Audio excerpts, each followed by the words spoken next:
പ്രധാനപ്പെട്ട വാർത്തയിലേക്കാണ്. പത്തനംതിട്ട തൈക്കാവിൽ ആൾതാമസമില്ലാത്ത വീടിന് തീപിടിച്ചു. അഗ്നിശമന സേനയെത്തി തീ നിയന്ത്രണ വിധേയമാക്കിയിട്ടുണ്ട്.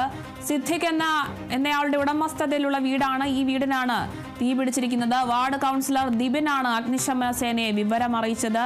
പത്തനംതിട്ടയിലാണ് ഇത്തരത്തിൽ വീടിന് തീപിടിച്ചിരിക്കുന്നത്. പത്തനംതിട്ട തൈക്കാവിൽ ആൾതാമസമില്ലാത്ത വീടിന് തീപിടിച്ചിരിക്കുന്നു. അഗ്നിശമന സേന എത്തി തീയൊക്കെ നിയന്ത്രണ വിധേയമാക്കിയിട്ടുണ്ട്.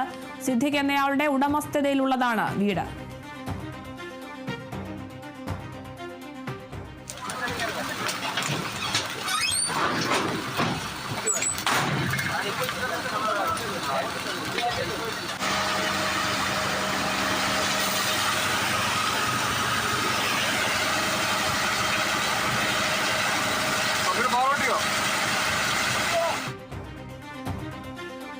ആൾതാമസമില്ലാത്ത വീടിനാണ് തീപിടിച്ചിരിക്കുന്നത്. അഗ്നിശമന സേനയെത്തി തീ അണയ്ക്കുന്നതിന്റെ ദൃശ്യങ്ങളാണ് ഇപ്പോൾ കണ്ടത്. പത്തനംതിട്ടയിലാണ് ഇത്തരത്തിൽ വീടിന് തീപിടിച്ചിരിക്കുന്നത്.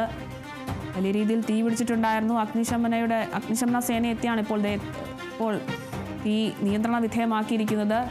സിദ്ദിഖ് എന്നയാളുടെ ഉടമസ്ഥതയിലുള്ളതാണ് ഈ ഒരു വീട്. പക്ഷേ ഇവിടെ ആൾതാമസമൊന്നുമില്ല. എങ്ങനെയാണ് തീ പിടിച്ചതെന്നതുമായി ബന്ധപ്പെട്ടുള്ള വിവരങ്ങളൊന്നും ലഭ്യമായിട്ടില്ല. അഗ്നിശമന സേന എത്തി എന്തായാലും തീ നിയന്ത്രണ വിധേയമാക്കിയിട്ടുണ്ട്.